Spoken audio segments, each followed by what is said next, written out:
It's time for another edition of the DDT Show, covering everything you need to know in the world of sports. Here are your hosts, David Coyer, Dayne McElwee, and Trevor Davis. You think you know me?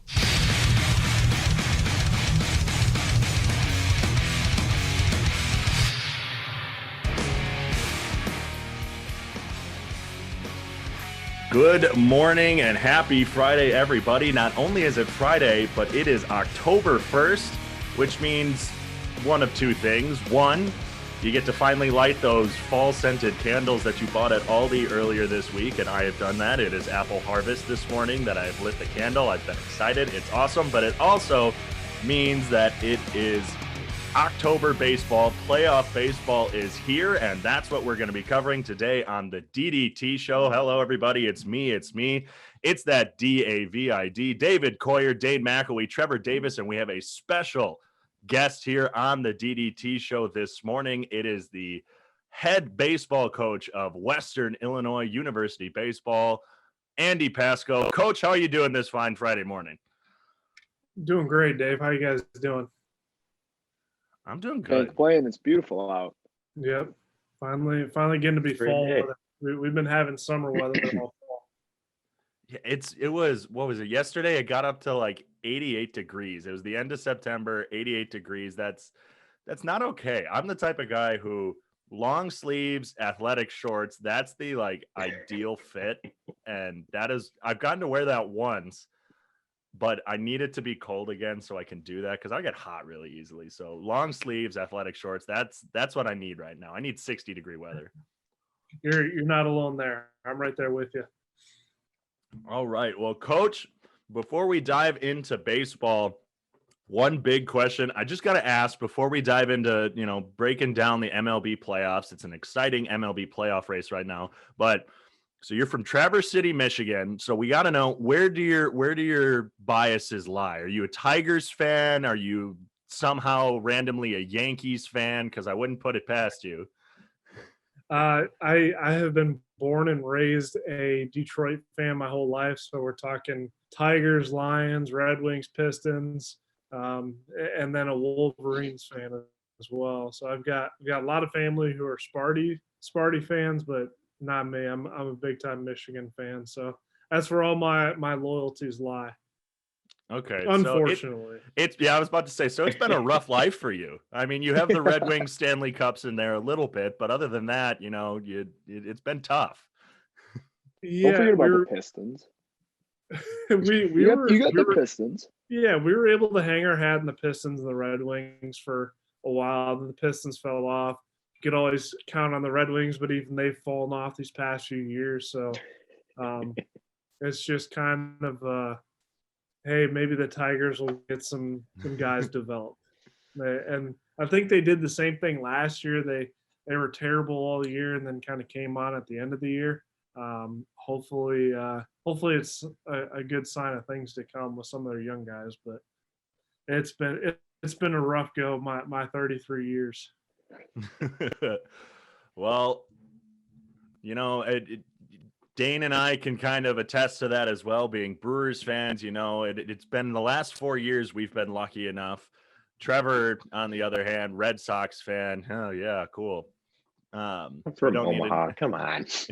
You're from okay, but yeah, Omaha. I just get to pick guys. You could have picked someone closer. But no, I'm gonna go pick the Red Sox. Dustin Pedroia. I like Dustin Pedroia. That's fair. At least you have a good reason. And that's okay. You find a guy you really like, and Pedroia is an easy guy to like, and you just kind of cling to that team. I get it. Yeah. At least, I mean, I will give that to you. At least it's a good reason.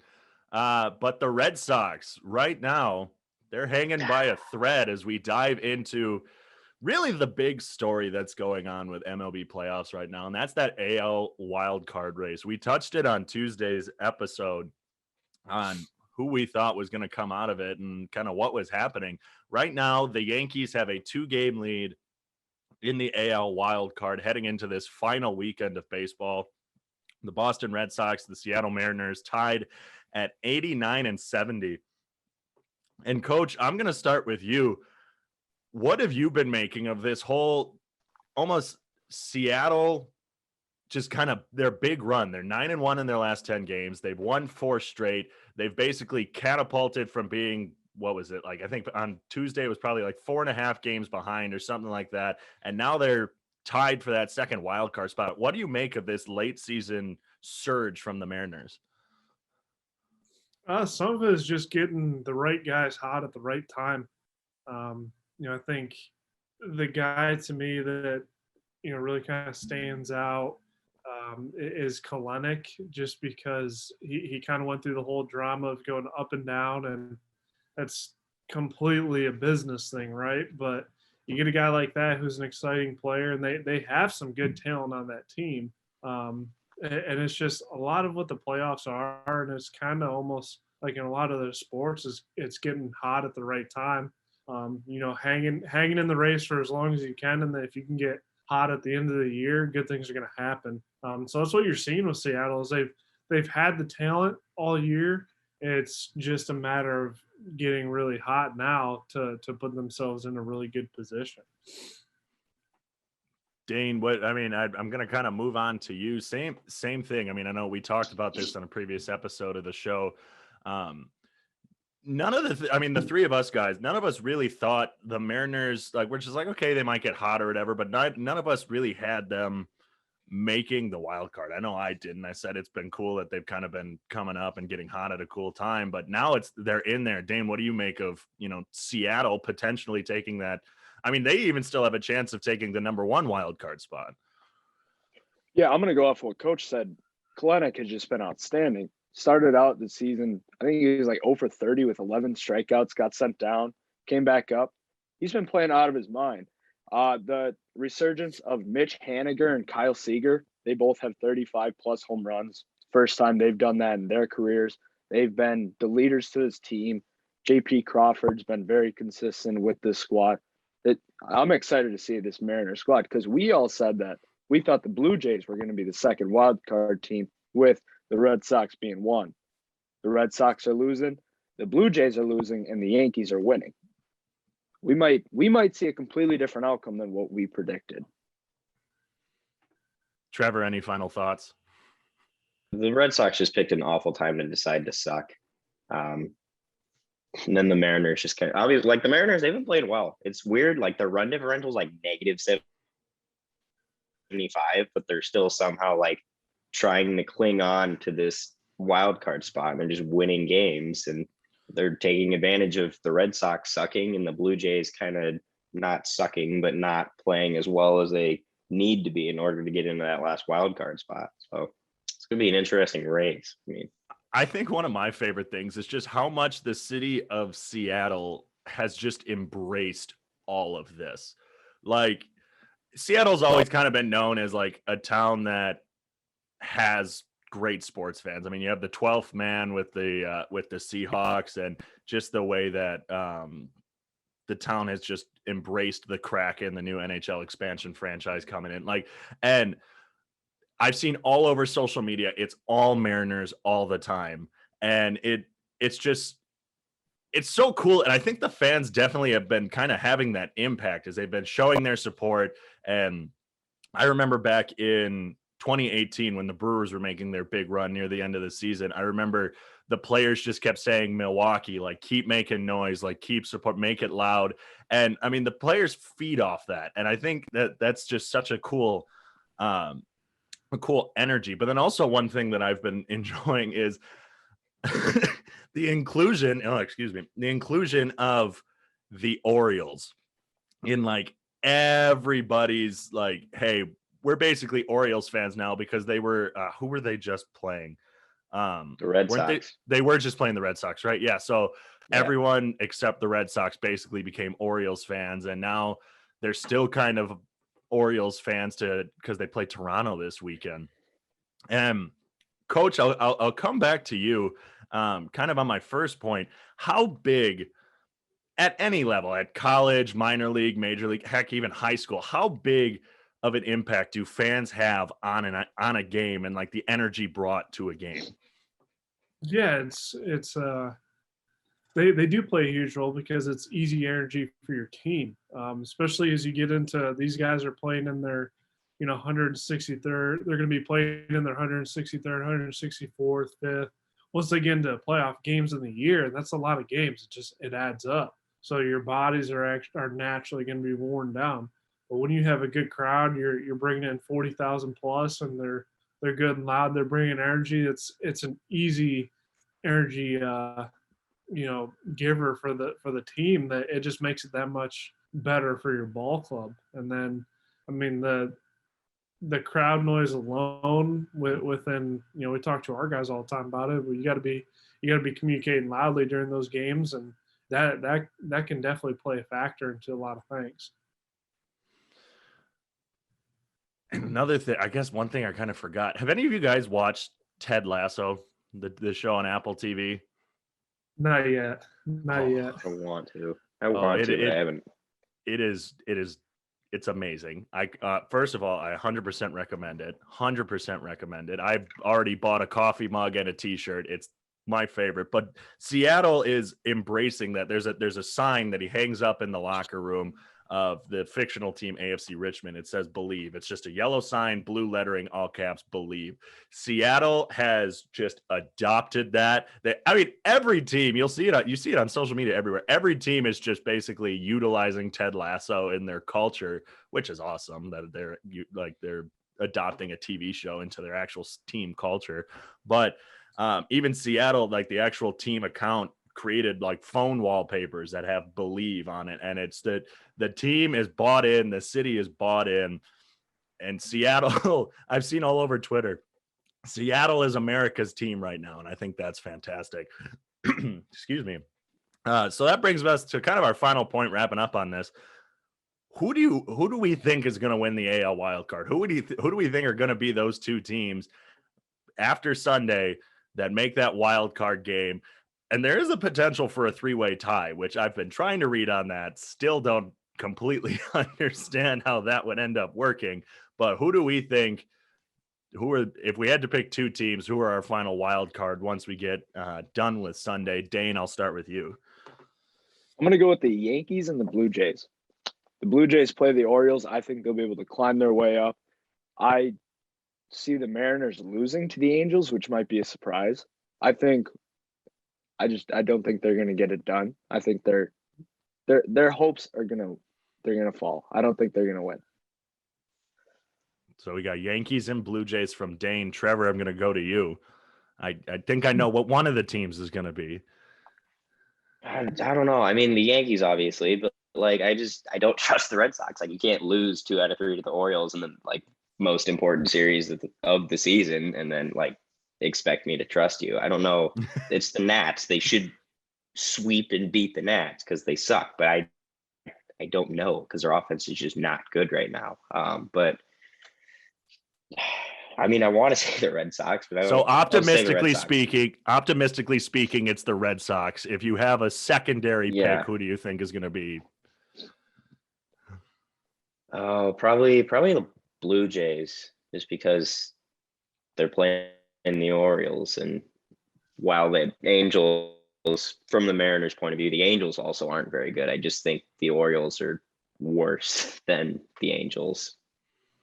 All right, so we got Trevor's. And Coach, how about you? Who do you see in the wild card? I'm going to go a little different here. I'm going to go Yankees and Mariners. I think the Mariners are going to keep riding that high a little bit, and they're going to find a way. But I could also see there being, honestly, a tie between the Jays and the Mariners. I think if I had to honestly pick, I think I'd pick the Mariners and Jays tying for that last wild card spot and having to play it in. And unfortunately, the Red Sox not having a shot at it. I'm gonna go with the tie for that second spot. Jays and Mariners playing. Tie for that second spot. Okay. I honestly, so you guys all said Yankees. I'm looking at this series against the Rays this weekend. That the Yankees have it the toughest. They are playing the Tampa Bay Rays, the AL East champs, the best team in the American League. And it's gonna be, they have the toughest series. Now they have to lose 3 straight to basically lose their number 1 spot.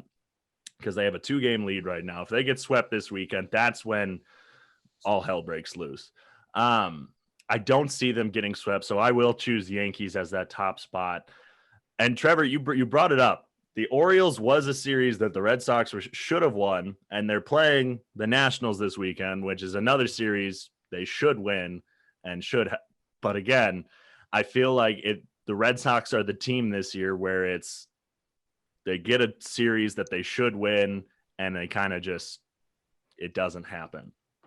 So I can't say the Red Sox are going to be in there. I'm going to just be optimistic. I'm going to say the Rays all the way. Or not the Rays, excuse me, the Mariners. The Mariners all the way. Yankees, Mariners, wild card. I believe. That's how I'm going to end this. I believe in the Mariners. We got this. I'm buying into the whole American. I know I said we, Dayne. I didn't mean to, okay? Don't look at me like that. You're a Mariners fan now. I'm buying into – actually, so side note, when I was growing up, the Mariners, I kind of was like a Mariners fan for like a year and a half. Don't know why. Just kind of was just like, I'm going to be a Mariners fan. And I was. It was weird. It was a weird time in my life. Anyway, so that's our AL wild card kind of breakdown. We're going to move on. Coach, you and I talked about this briefly in the hallways of Western Hall yesterday. There's an interesting thing going on in the National League where the two best teams, not only in the National League, but in baseball, have a shot at playing each other in the first round. The San Francisco Giants and the LA Dodgers, both in the NL West, have respective records of 105-54 and 103-56, head and shoulders above anybody else in the MLB. The Rays have the next best winning percentage, and that's 616, where the Dodgers are 648.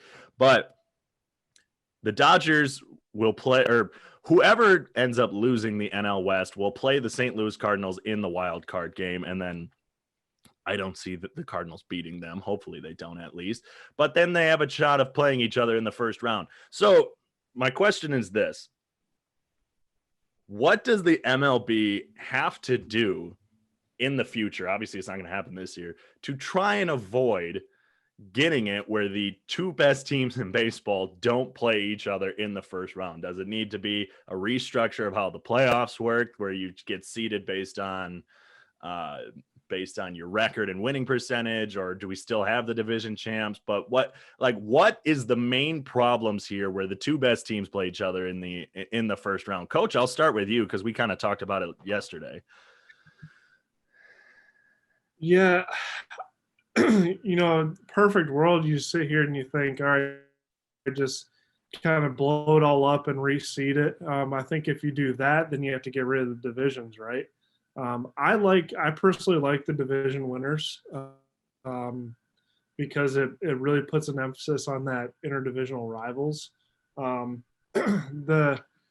I kind of would like to see happen is to have the reseeding to where basically you don't run into this issue of, all right, the Giants and the Dodgers playing each other after one of them has to go through a wild card game, because then it puts a little more emphasis on some of these regular season games. Not that there isn't any emphasis on, I mean, there's a ton of emphasis on those games, but when you get into a situation, it's very unique.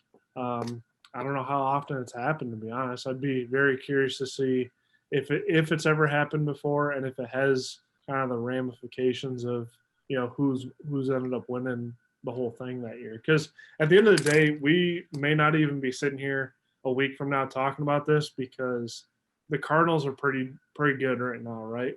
So even if the Dodgers end up in the wild card, to me, the Dodgers are the best team in baseball. I think they're better than the Giants, even though the record is 2 games behind right now. But when looking at it, Cardinals have Wainwright going, and Wainwright's been on top of it. So all it takes is one game. And that's the crazy part about this sport, is you can put it down on paper, but you play it and it can play out a lot differently. And that's with, especially with Wainwright going. I mean, he's legit. So he's also been there before. So we might not even be having this discussion, 4, 5, 6 days from now, whenever, we talk about it after everything's said and done. So I don't know. I would personally like to see some kind of restructure if this situation presents itself, but I don't know. It's a very unique situation. So, Dayne, I'm going to ask this to you. Would you think that it would make sense to keep playoff qualifiers the same way? You know, you have the 3 division winners, then you have the wild card game. And then once we have the winner of the wild card, so hypothetically speaking, Dodgers, Cardinals, Dodgers win. Then when they make it, you then seed it based on then the records there. Do you want, like, Dayne, do you get what I'm kind of like saying?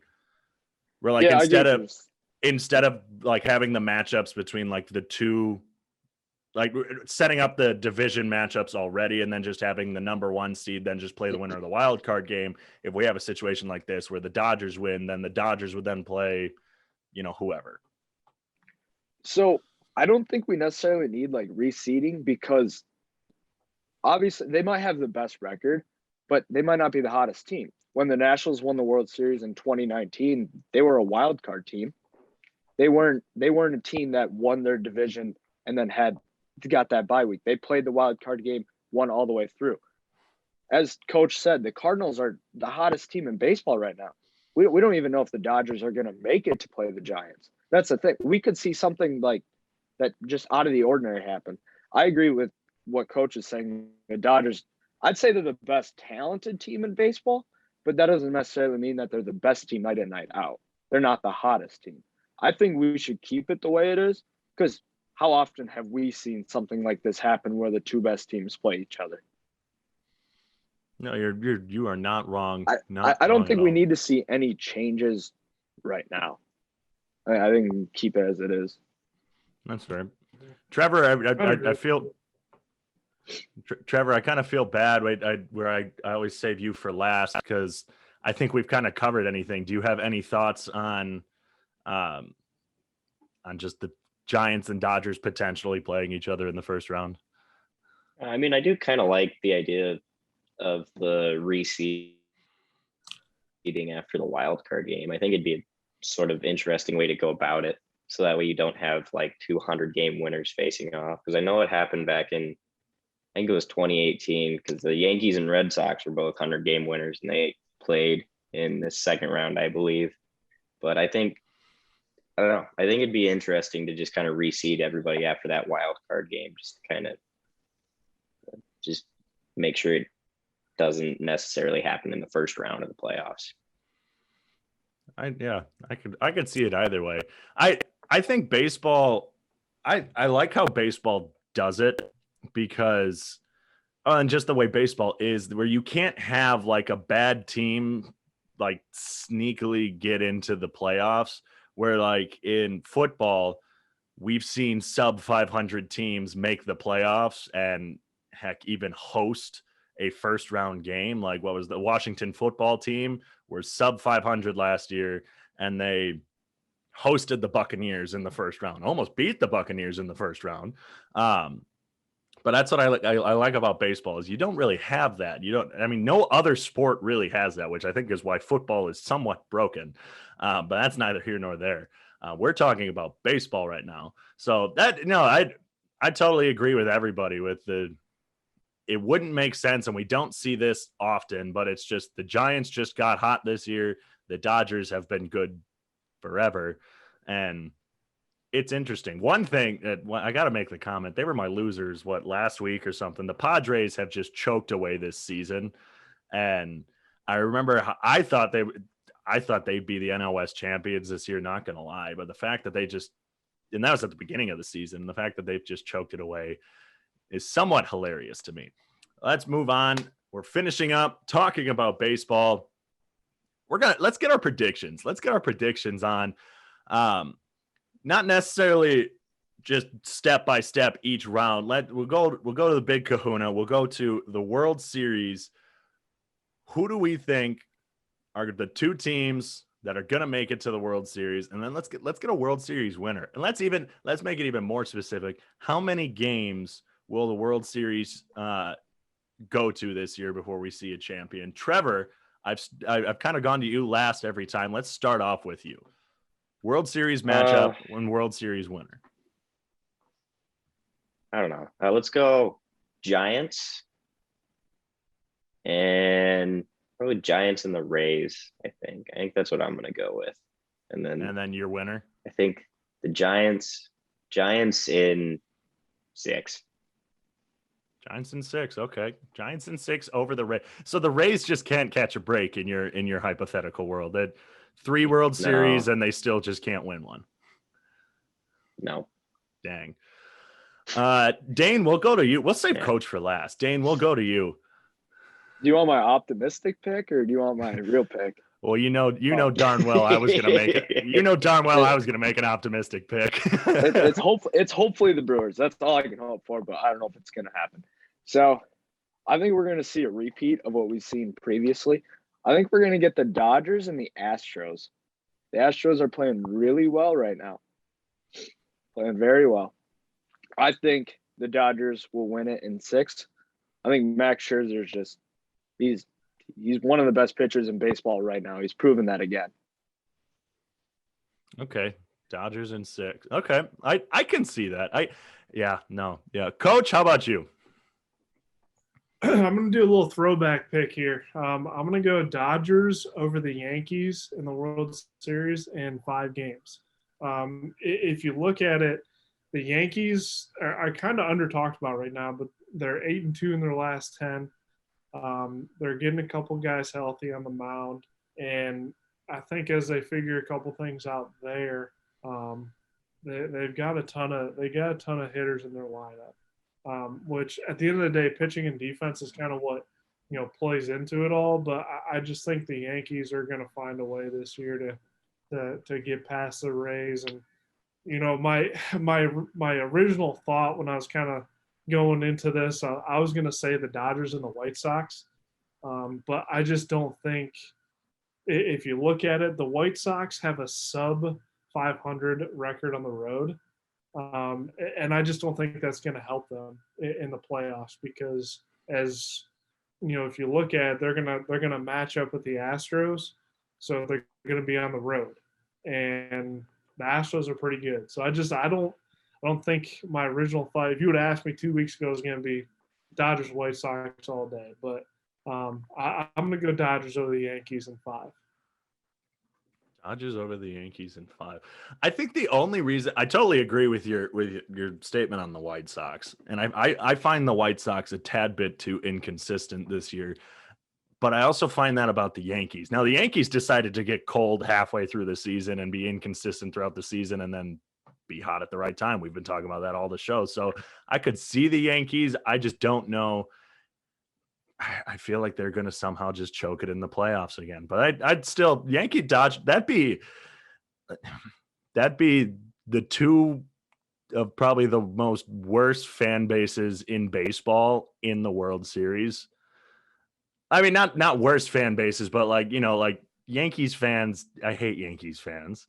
Dodgers fans, I just hate the Dodgers, but like I feel like those are like the 2 like bandwagon baseball team fan bases coming together in the World Series.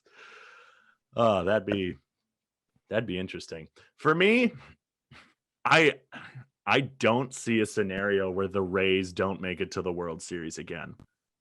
I don't.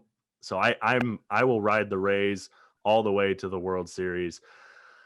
Optimistically, I think the Brewers can do it. I think they've been struggling.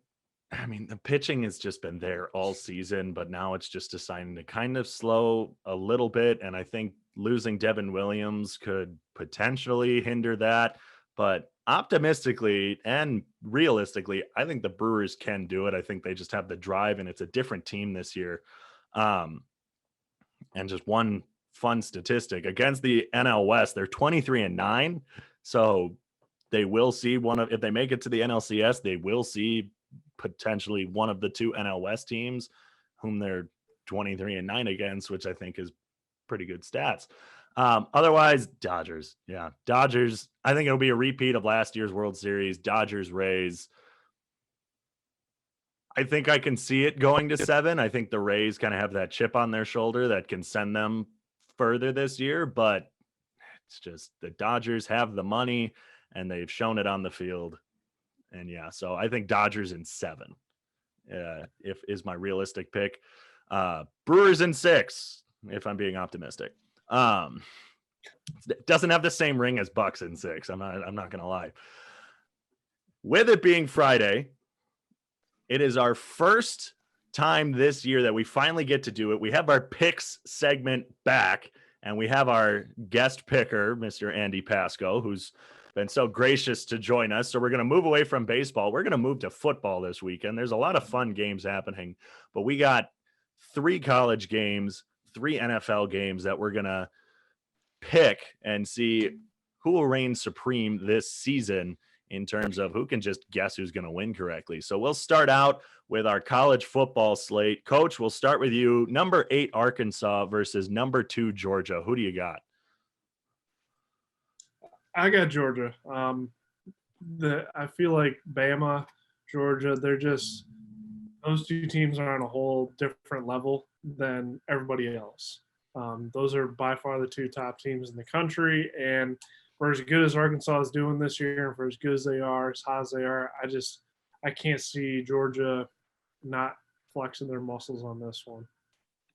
I'm going to totally agree with Georgia. Coach, I'm not sure. You probably aren't too familiar with what I talk about on this show. I love defenses. Georgia is my favorite. Year in and year out, Georgia has always been my favorite defense. This year, they're on a whole nother level. Arkansas, like you kind of said, Arkansas, they've been doing great this year. But I think their first real big challenge is going to be Georgia. And I'm not sure if it's going to, Dayne, stop. I hate when you give me that look.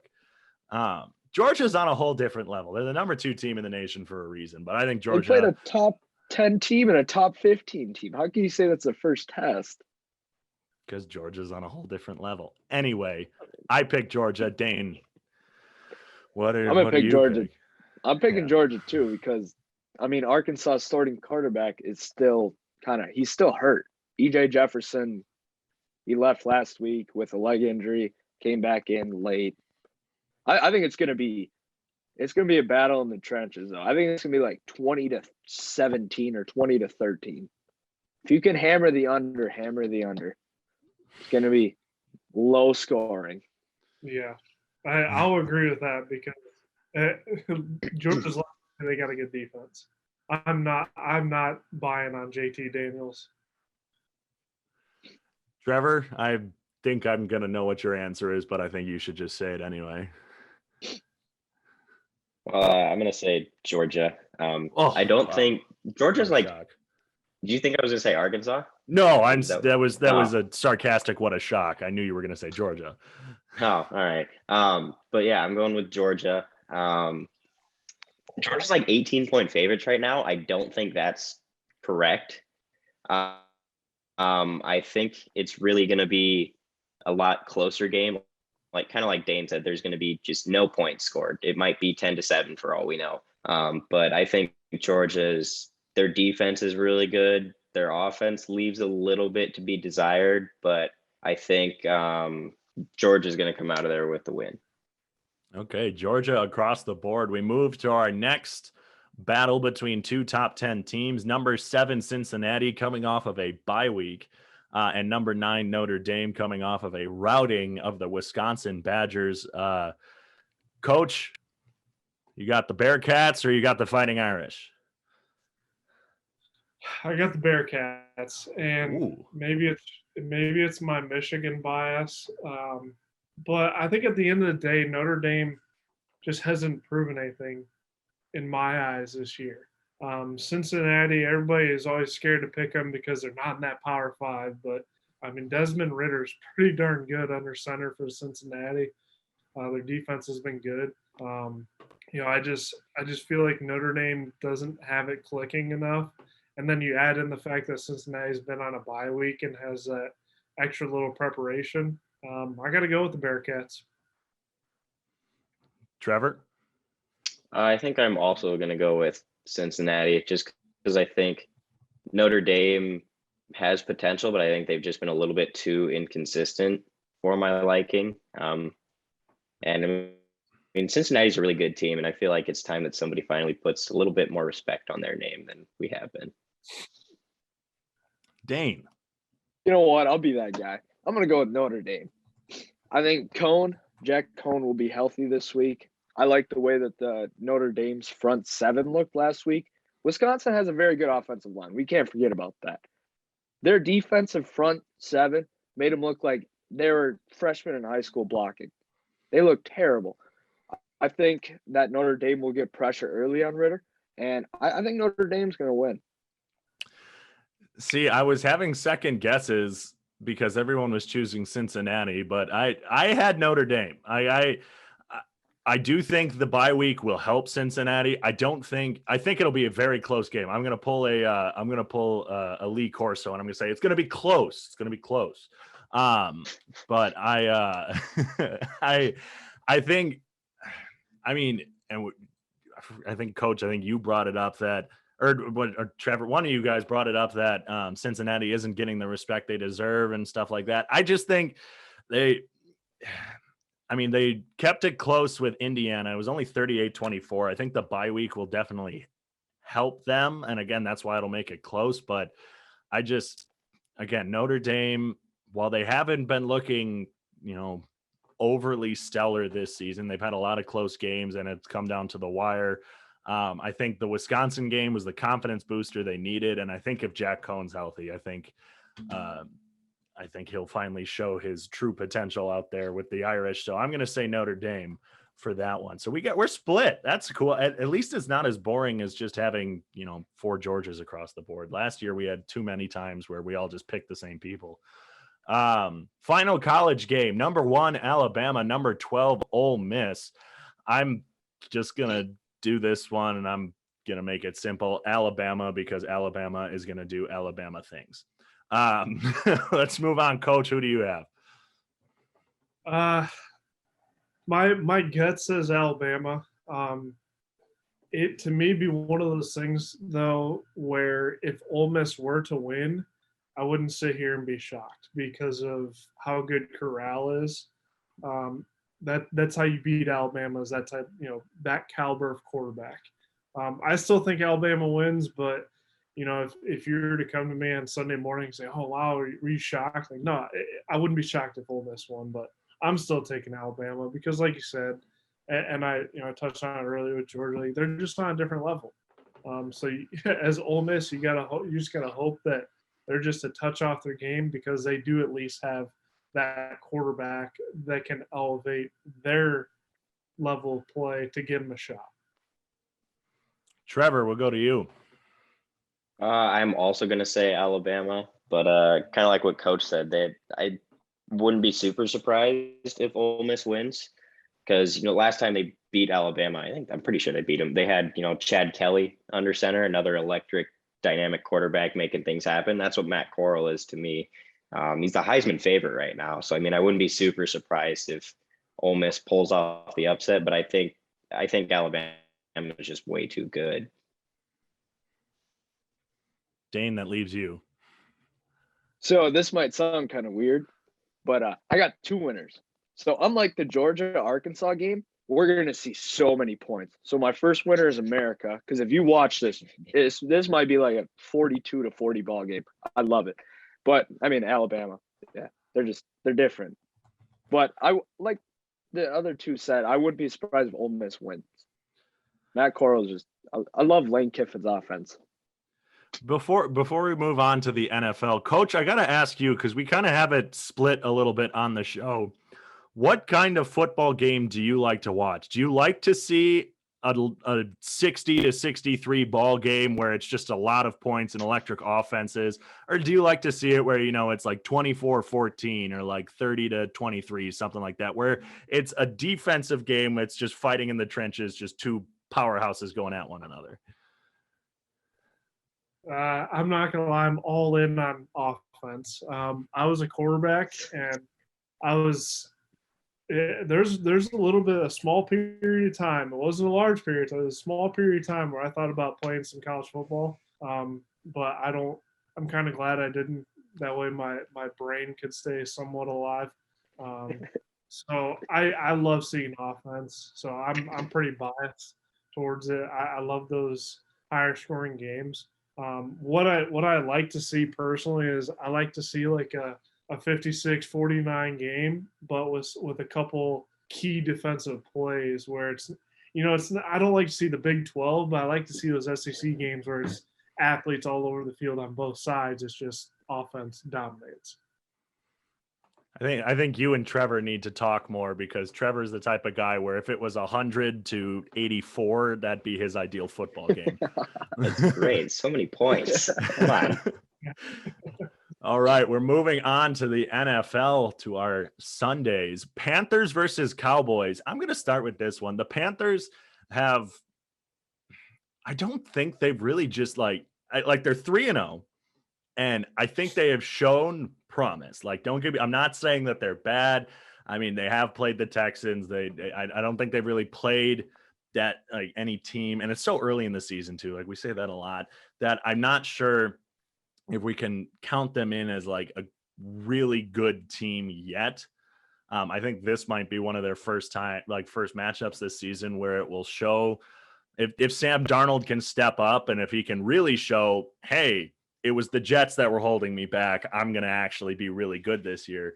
I like how Sam Darnold has been looking, and I think the Cowboys just haven't fully figured it out yet. Yes, they looked good on Monday Night Football, but it was the Eagles. And I think I'm going to go with the Panthers on this one, just because I want to see, I think this is more of just not necessarily what I think will happen. I want to see Sam Darnold finally just get that opportunity to shine. He's playing the Cowboys. It's just like, it's that team where it's like, if you can beat them, it's like awesome. And I want to see that. And I also just can't stand Mike McCarthy anymore. So I'm going to go with the Panthers. And I don't even know if I want to call this an upset or not, but hey, let's go. Dayne, we'll go to you next. I'm actually going to disagree with you. I think the Cowboys are going to win. I don't see the Panthers winning without Christian McCaffrey. Just don't see it. I forgot he was hurt. Yeah, not going to change my answer. I like the way that the Cowboys defense has been looking lately. I think it's going to be tough for Sam Darnold to get going without Christian. I can understand that. Trevor, how about you? I'm also going to go with the Cowboys. McCaffrey being out's a big reason for that. Unlike you, I think the Cowboys have kind of put it together. I think their offense looks pretty good. Dak he's playing well coming off that injury. So, I mean, I think the Cowboys are going to beat the Panthers. Coach, we come to you. Yeah, I'm going to go with the Cowboys as well. I just think, being at home with a defense that can play as well as they can, I think it's just going to give Darnold some fits that, without Christian McCaffrey, I think that like we talked about, or like Dayne was talking about, that's a huge thing. That is a huge playmaker that changes the way that everything is ran. So I'm going to go with the Cowboys here. It's interesting to see because I was looking through the ESPN, and they've got Cowboys as a 4.5 point favorite, and to me, what that says is they're not very confident with it. So it's going to be an interesting game to watch, I think. I also think that if Hubbard gets the nod as a lead back, it'd be really interesting to see how he does if he has kind of a coming out party. It's going to be a very, very interesting game. I was just in North Carolina last week, so I was talking with a lot of Panthers fans, and they were all just like, they themselves were shocked that the Panthers are 3-0. And so that was it was interesting talking to them about what they're thinking. And obviously all of them worship Christian McCaffrey. So that will be a big loss, but still a fun game to watch on Sunday. We got the undefeated Broncos and the Baltimore Ravens. Coach, we'll start with you on this one. I'm gonna go with the Broncos on this one. I think they're gonna keep it rolling. They've got a pretty good bounce right now. I like what Teddy Bridgewater kind of brings to the table. It as much as I liked Drew Lock, especially coming out of college, and I really was pulling for him. I think Teddy Bridgewater kind of brings a good little skill set to the table for him, and with their defense, I can't go against the Broncos on this one. Trevor, how about you? I am also going to go with the Broncos. They got a good defense, like always. Teddy Bridgewater has been playing really well. He leads the league in completion percentage, so that's something to be impressed by. But I think the Broncos will get it done. The Ravens didn't really impress me a whole lot last week. I know Marquise Brown dropped like 3 touchdown passes, but yeah, I think the Broncos will get the Ravens. Dayne? I'm going to go with the Broncos also. I like their defense. Lamar Jackson's actually listed as questionable for this weekend too. So if they do not have him, I do not see Trace McSorley winning a game. I'm going with the Broncos, so we got another clean sweep across the board with the Broncos. I couldn't pick the Ravens. It's not anything against them. I don't think they've been necessarily looking bad. I think they've just had so many close games where it's had to come down. Like you had the Chiefs game where it came down to that 4th and 1. And now that game, it's the Chiefs. But then again, the Chiefs haven't been looking all too great this year either. But so you had that last week. They got help from the referees and then help from Justin Tucker's 66-yard field goal against the Lions. And especially if Lamar Jackson, if he's listed as questionable, I mean, that's tough as well. If anything happens to him, like we talked about the impact of Christian McCaffrey, without that offense, without Lamar Jackson, I think it's struggling a little bit. And so I can't take the Ravens. Coach, you kind of said it before with the Alabama Ole Miss game. If the Ravens won, I wouldn't be surprised. Like it's not like I'd be shocked or anything, but I think the Broncos will win it. And then we have Rams versus Cardinals, 2 undefeated teams here in the NFL. The Rams with Matthew Stafford have had a kind of a nice rejuvenation this season, while the Cardinals, they've just been on the rise ever since getting Kyler Murray. Coach, who do you see coming out of this one getting their first loss, and who do you think will stay undefeated? My bias is going to be on the Rams for this one because I'm a huge Stafford fan. Being a Lions guy, I have loved Matthew Stafford since he was started as a freshman at Georgia. So I'm going with him. It's to me, it's just too good to see him doing so well. He deserves so much better in Detroit. Plus, the Rams are pretty darn good defensively, and I think that's going to give Kyler Murray some fits as it gets kind of to crunch time towards the end of the game. Dayne, we'll hop to you on this one. So I'm going to go with the Rams also. Coach, can I ask you a question? You being a Lions fan and all, how much did it annoy you to hear the stat every game that Matthew Stafford and Clayton Kershaw are best friends? Like, did that come to annoy you? I'm just curious. Well, to be honest, I didn't get a chance to see too many Lions games these past few years, so I didn't get to hear it as many times as you guys did, I'm sure. But yeah, it kind of gets a little old after a while. You'd think. But at the same time, I kind of don't blame them for talking about it because what else are you going to talk about the Lions? I mean, any kind of talent, if you look at any kind of talent that they get, they either just kind of waste it like they did with Stafford, or they just drive them away like they did with Barry and Calvin Johnson. So they got nothing else to talk about. I don't blame them, but it gets annoying after a while. Yeah, it's kind of a running joke on this show. I know a couple weeks ago we just kind of joked about it for a while. But yeah, I'm going to take the Rams. I think they're just a better team right now. Trevor?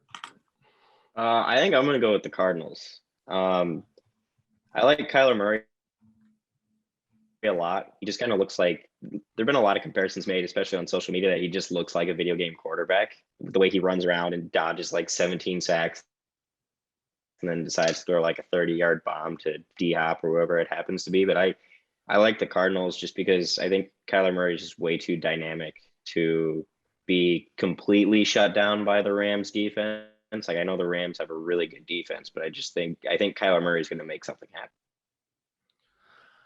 I'm gonna go Rams on this one. I think Stafford is just riding his high from moving from Detroit and having years of injuries and woe, and now he's out in LA where he's happy and I'm sorry to be saying all this, Coach. I'm not trying to make you feel worse about yourself. Hey, I'm a realist. I get it. I think he's just kind of riding that high, and I think he's not going to come down for quite some time. And I think he's just having so much fun out there that he's back to his old days of where I'm just going to have fun and just throw all these touchdown passes and just have fun and win games. And so I don't see him coming down this weekend. I think I think it's going to be close. I think it's going to be a fun game to watch. It's either going to be one of those really low scoring defensive games, or it's going to be 44-40, your final score. Don't quote me on that, but nonetheless, I'll take the Rams. Well, that is it for this Friday edition of the DDT Show. Coach, thank you for joining us, talking about baseball. You know, that's your expertise is baseball, but then, you know, we learned something. I didn't know you were a quarterback growing up. So, you know, you got that nice football acumen as well, and bringing that to the picks. Thank you for joining us today. Yeah, I appreciate you guys having me on. It was fun. So, well, we have in this spring, looking forward to another season of Leatherneck baseball. You got your first career win. I want to actually just quick ask you about that. I don't think I've gotten to talk to you about that. Your first career win last year was against a ranked Louisville, first game of the season. How was that? Like, how exciting was that? What was the atmosphere around that game? Like, how did you feel after that and just during the game? You know, to be honest, from the first pitch, really felt in control the whole game. You know, I never felt like we were ever going to lose. Even when they kind of came back, they tied it up. I honestly never felt like we were going to lose that game. It was just one of those feelings. We felt in control.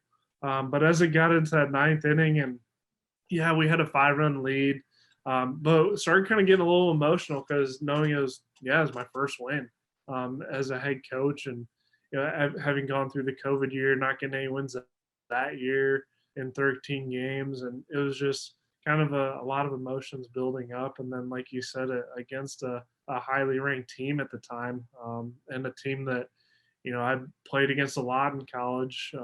It was definitely very exciting, very emotional, that's for sure.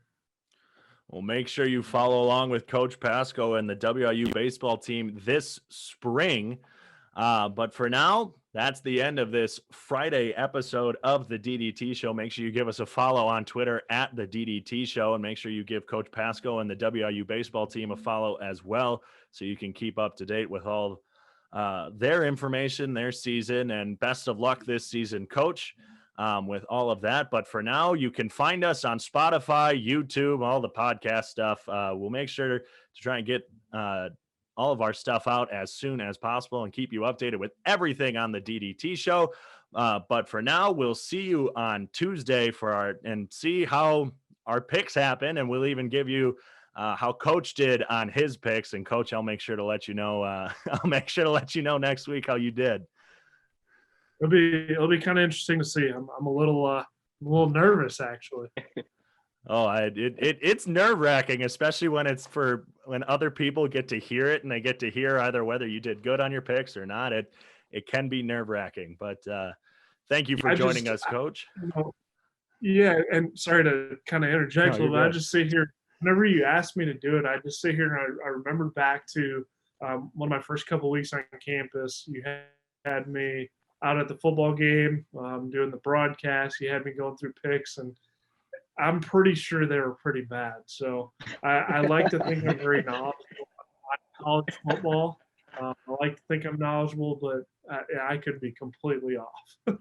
I do remember when I was asking you to do the picks this week, I did remember, I'm just like, his first fall here, we had him on the pregame show for football, and we had him do, because I had met you like 2 weeks prior, because I interviewed you for like a class project, and then it's just like, hey, do you want to come and do this pregame show? So yeah, walking back down memory lane, look how 2 years later, man, and COVID later and all that stuff, and we're back doing it. Doing it. Yeah, it's been a long 2 years, but at the same time, it's kind of gone quick. Sounds a little redundant, but oh yeah, it really has felt that way. Well, everybody have a great weekend. Enjoy some sports. We'll see you on Tuesday for another edition of the DDT Show. For Dayne McElwee, Trevor Davis, and our special guest, head coach of WIU baseball, Andy Pascoe, I'm David Coyer. Have a good weekend, and we'll see you next time. See you guys. Thank you. Thanks, Coach. Thank you. Thank you. Thank you.